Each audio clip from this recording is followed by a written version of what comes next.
A young, attractive woman was cheating on her husband when a sudden noise startled her. The doorknob began to turn, and the couple feared being caught in their affair.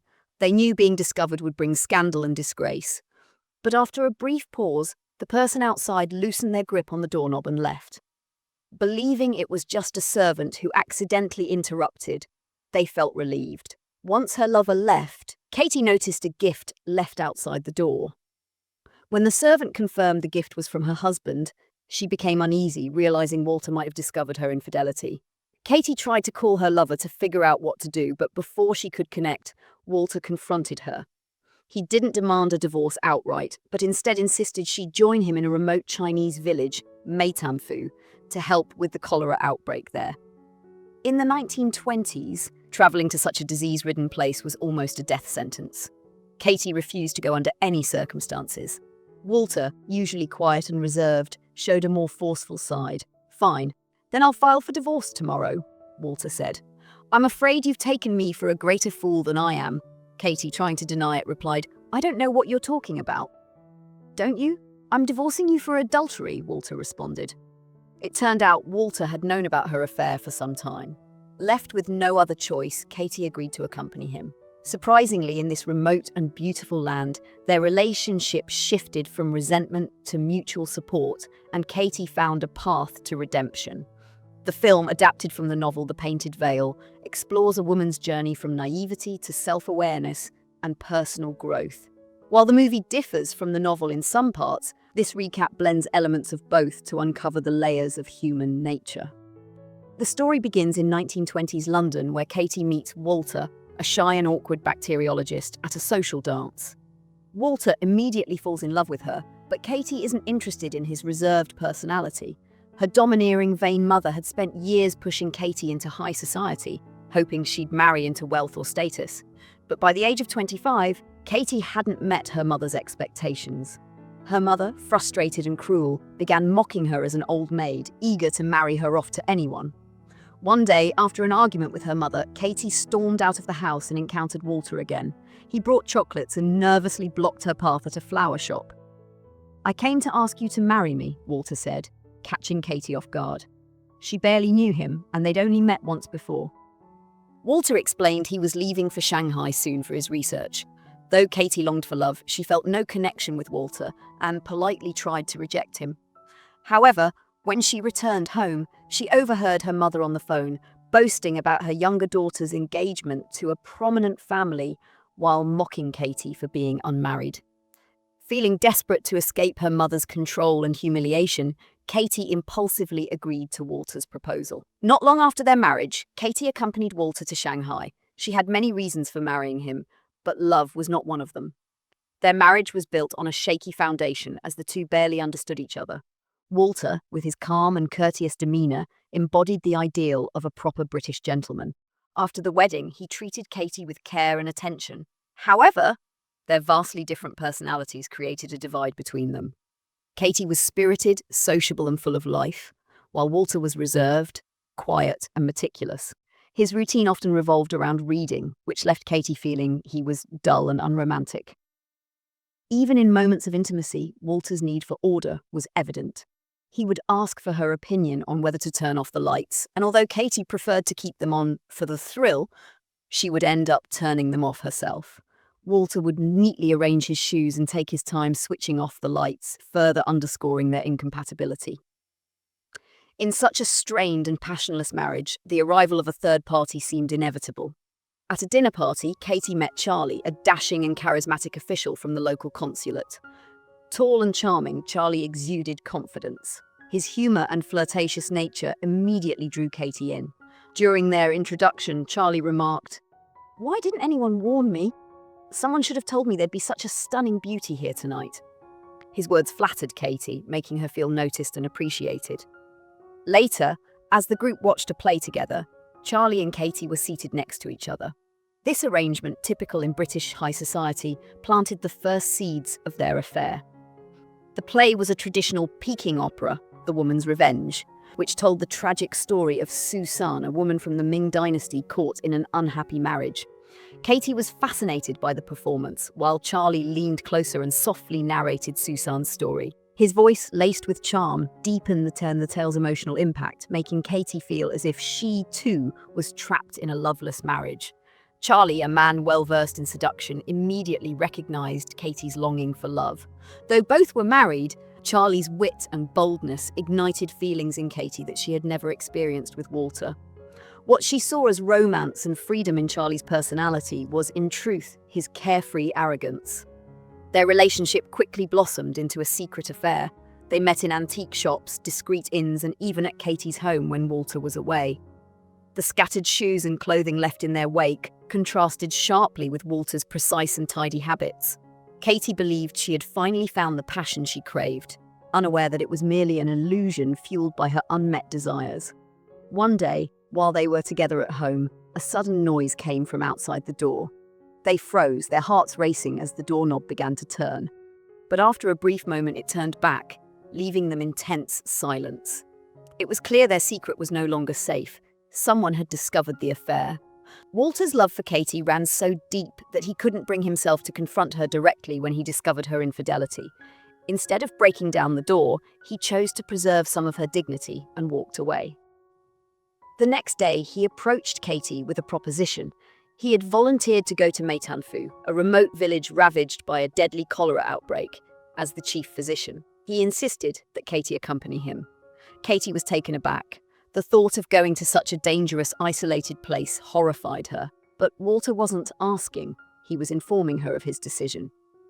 When reasoning failed, Katie tried a direct approach. She confessed that marrying him had been an impulsive mistake and admitted she was in love with Charlie, hoping Walter would agree to a peaceful separation. Walter's reaction was cold and bitter. He sneered, fully aware that Charlie wasn't the man Katie believed him to be. While Walter might not fully understand women, he knew men all too well. Their conversation escalated into their first true argument since the start of their marriage. They abandoned the polite distance they had maintained and traded sharp, cutting words meant to wound each other. Katie's arguments felt clumsy and defensive, while Walter's remarks, inspired by his raw emotions, were deeply scathing. In the original novel, Walter's words are even more poignant. "I know you are foolish, frivolous, and shallow, yet I love you. I know you are unambitious, vulgar, and insufferable, yet I love you. I know you are vain, mediocre, and self-centered, yet I still love you. Whatever you like, I try to like. I knew you married me only as a convenience, but I loved you too much to care." Walter's love for Katie was both profound and humbling. Despite his intelligence and awareness of her flaws, he couldn't help but adore her. Perhaps he was drawn to her beauty and fiery passion, qualities that contrasted with his reserved and methodical nature. In many ways, her liveliness filled the emotional void he couldn't express. Though he understood the vast differences in their personalities, his feelings for her remained unwavering. As the argument reached its peak, Walter revealed his plan. To expose Charlie's true character and shatter Katie's illusions, he pretended to compromise.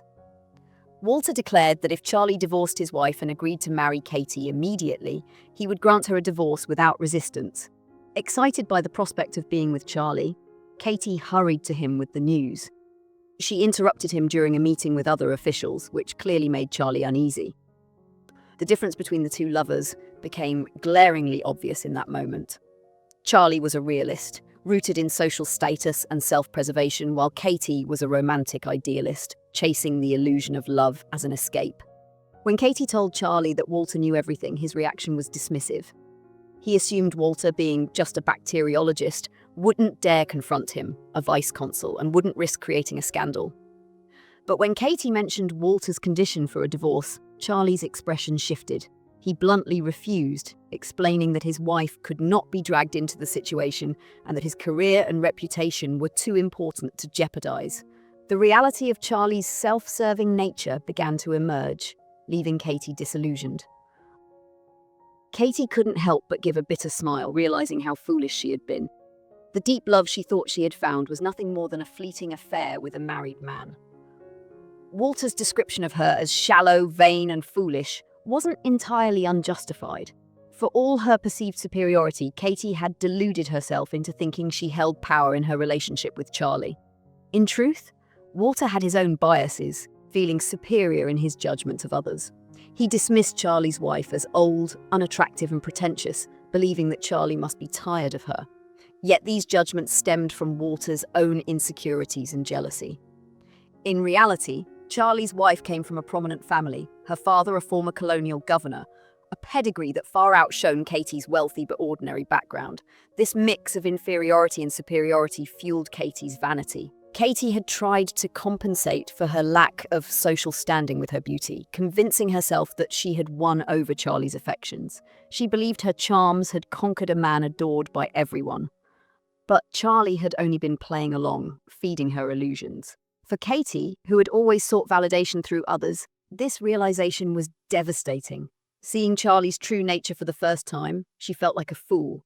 With no other options, Katie resigned herself to accompany Walter to the epidemic-stricken village. Walter, anticipating this outcome, had already packed her belongings. Their journey to the remote village became a grueling punishment. Instead of taking the shorter water route, Walter chose an arduous path, dragging Katie through hardship.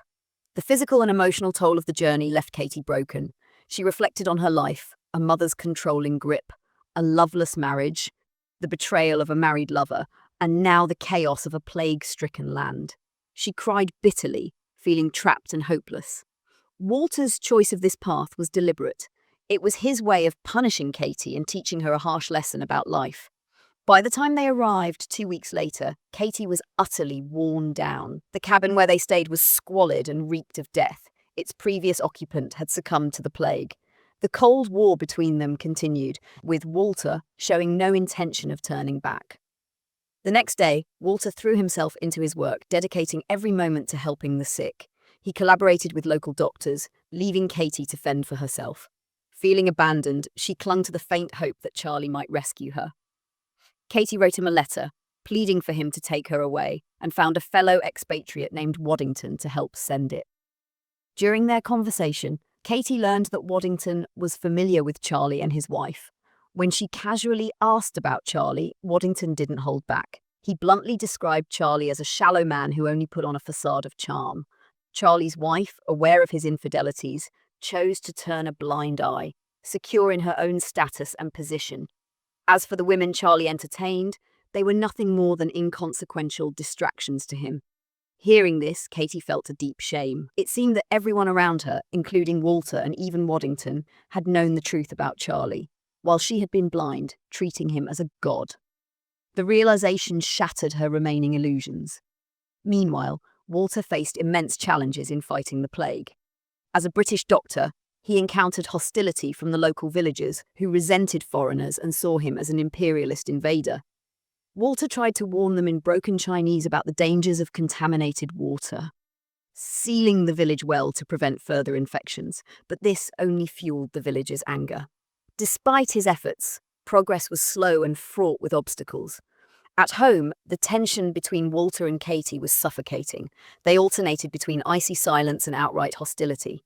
One day, Katie could no longer bear it. She stormed out of the house, help, only to be confronted by the stark reality of death. Bodies of plague victims lay outside. This moment marked a turning point for Katie. The sight of death so close shook her to her core, forcing her to confront the fragility of life. She began to understand the gravity of the situation and what it meant to truly live. To the outside world, Walter appeared as a selfless and noble doctor, risking his life to save others. Katie, by association, was seen as the devoted wife who courageously stood by his side. But inside their broken marriage, their torment and resentment told a very different story. The head of a local convent requested to meet Katie. The next day, Katie changed out of her usual bright dresses and wore plain clothes to visit. The head nun greeted her warmly, offering pastries despite the convent's simple conditions. Katie was surprised by the respect shown to her, not for who she was, but because she was Walter's wife. For the first time, she realized how much others admired the man she had thought of as dull and uninteresting. The convent felt like an entirely different world, simple, yet filled with compassion. Katie saw the nuns caring selflessly for children, tending to the sick, and comforting the dying. It moved her deeply. She thought of her past, filled with London parties and her affair with Charlie, and realized she had never imagined a place like this existed. Despite the ever-present threat of death, people here gave themselves entirely to helping others. As she left the convent, Katie was overcome with emotion. She finally admitted to herself how insignificant she was compared to the nuns or even Walter. Her previous sense of self-worth had been tied entirely to the approval of men. For the first time, Katie felt the desire to find her own purpose. When one of the nuns passed away, Katie volunteered to take her place. This decision marked the end of her aimless life and the start of her search for meaning. Katie's days became filled with work, leaving little time to dwell on Charlie. Her relationship with Walter began to shift as well. Watching her care for the children and embrace her new role, Walter saw a change in her. The woman who had once been shallow and vain was now radiant with kindness and strength. Slowly, the distance between them began to fade. At night, they talked about their work and their past misunderstandings. Walter, still reserved, couldn't bring himself to say he loved her. But his actions spoke volumes, and Katie saw the admiration in his eyes. Meanwhile, Walter was gaining the respect of the local villagers and the military. At first, the soldiers viewed him as just another arrogant foreigner, but his relentless work to stop the epidemic changed their minds. Walter insisted on sealing contaminated wells and relocating graves that were polluting the water supply, despite the villagers' resistance. With the help of Captain Yu, a Chinese officer, Walter persuaded the military governor to enforce these measures. The epidemic began to subside, though the changes angered some locals who viewed them as a violation of tradition. One day, a group of angry young villagers cornered Katie. Before they could harm her, Walter arrived and stood protectively in front of her until soldiers intervened. The danger brought the couple closer together, and that night, their love reignited. For the first time, Walter let go of his restraint and showed her genuine passion. Their relationship blossomed in the following weeks. They shared quiet meals by the riverside and strolled through the fields, finding joy in each other's company. To outsiders, their love seemed perfect. But happiness was short-lived. One day, while teaching the children to dance, Katie suddenly felt ill and fainted. When she regained consciousness, Walter looked at her with a mix of concern and sadness. She confessed that she didn't know whether the child she carried was his. Walter, deeply hurt, paused for a moment before saying it didn't matter. Despite their newfound love, death loomed over them. The epidemic worsened as refugees from surrounding areas brought new infections. Walter, determined to help, threw himself into the most dangerous parts of the camp. Tragically, he contracted the plague. When Katie arrived at the refugee camp, Walter was near death, struggling to breathe. She stayed by his side all night, watching as life slowly left him. He whispered, "Forgive me," she replied, "Forgive you." He said, "There's nothing to forgive." As he passed, his body became part of the earth, buried far from home. Katie stood by his grave in despair, feeling as though she had lost a piece of herself. Their love had come too late. Ending in an inevitable separation, her tears fell as she mourned him. Katie took his microscope and notes and quietly left, walking along the Green River. She returned to London and gave birth to a son. Years later, she crossed paths with Charlie on a London street. He greeted her warmly and hinted at rekindling their past relationship. She firmly rejected him and walked away without hesitation. Her son, curious, asked who the man was. Katie replied coldly, "No one important." The film ended with a sense of closure and hope, portraying Katie as someone who had found redemption and strength. However, the novel offered a far harsher and more realistic perspective. In the novel, Katie admitted she had never loved Walter. She respected his admirable qualities but felt no affection for him. As he lay dying, she apologized and his lips moved. His final words were, "The one who dies is the dog." This referred to a parable about a dog and its owner. Though the dog loved its owner, it went mad and tried to harm him. In the end, the dog perished, leaving the owner unharmed. Walter saw himself as the dog, driven mad by love turned to hate, while Katie remained unscathed. Katie's betrayal had tormented Walter. His anger had been an attempt to punish her, but it was he who suffered most. Katie, meanwhile, found growth and redemption through his sacrifice, while Walter succumbed to his pain and bitterness. After leaving the village, Katie returned to Hong Kong. To her surprise, Charlie's wife greeted her. Walter's heroic work during the epidemic had made Katie respected among high society. Charlie's wife invited Katie to stay with her. Katie, feeling conflicted, accepted the invitation. Katie despised Charlie at first. He acted kind and considerate, as if nothing had happened. However, when his wife was away, his true nature reappeared. He tried to seduce Katie, forcing himself on her. Despite knowing she should resist, her body betrayed her. Remembering their past intimacy, she gave in once more. Afterward, Katie was consumed with self-loathing. She hated Charlie and despised herself for her weakness. Unable to bear it, she left Hong Kong and returned to London. Back in London, Katie learned that her mother, who had always pushed her toward wealth and status, had died. Her mother had shaped much of her superficial personality, leaving Katie to struggle against those old influences. Katie realized her true awakening had come from her experiences with Walter and the epidemic. She resolved to raise her child differently, free from the mistakes and expectations that had defined her own life. She told her father she was having a daughter. When he asked how she knew, she said, "Because I want to be."